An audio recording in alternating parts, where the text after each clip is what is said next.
Assalamualaikum warahmatullahi wabarakatuh. Allahumma eshauli ala Sayyidina Muhammad wa ala ali Sayyidina. Segala puji bagi Allah subhanahu wa ta'ala, solawat dan salam kita haturkan ke baginda Nabi besar Muhammad sallallahu alaihi wasallam, kepada keluarganya, sahabatnya, dan kita selagi umatnya muda. Mudahan kelak nanti mendapatkan syafaatnya. Amin. Dan jangan lupa like dan komen subscribe-nya agar kami semangat untuk selalu upload di channel ini. Terima kasih. Rasulullah SAW dilahirkan pada hari Senin, 12 Rabiul Awal, bertepatan dengan tahun gajah. Bertepatan pada tanggal 21 April 571 M.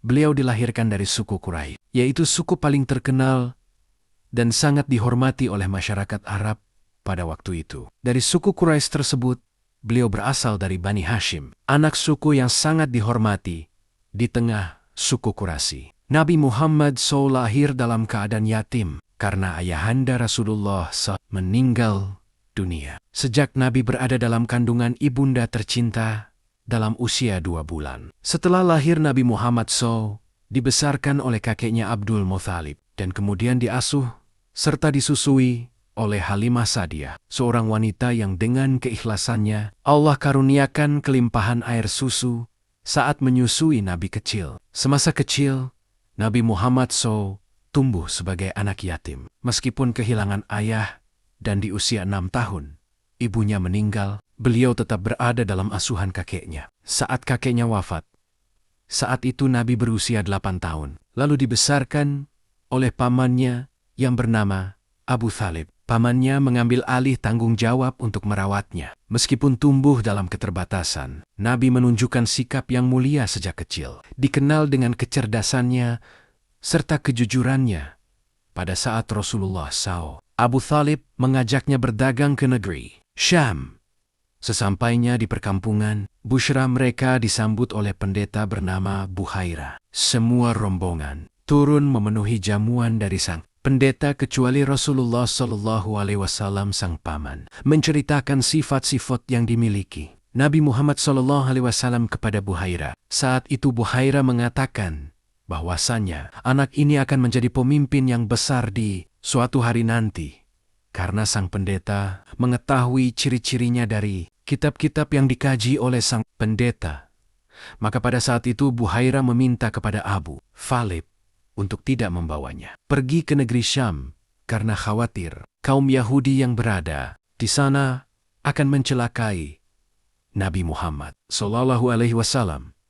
Akhirnya Abu Thalib memerintahkan anak buahnya untuk membawa kembali Nabi Muhammad SAW ke Mekkah. Pernikahannya Nabi Muhammad dengan Siti Khadijah pada usia 25 tahun. Nabi Muhammad SAW mulai berdagang bersama seorang wanita kaya raya bernama Khadijah. Khadijah memberikan modal kepada Nabi Muhammad SAW dengan sistem bagi hasil, mendengar kejujuran dan budi pekerti yang luhur.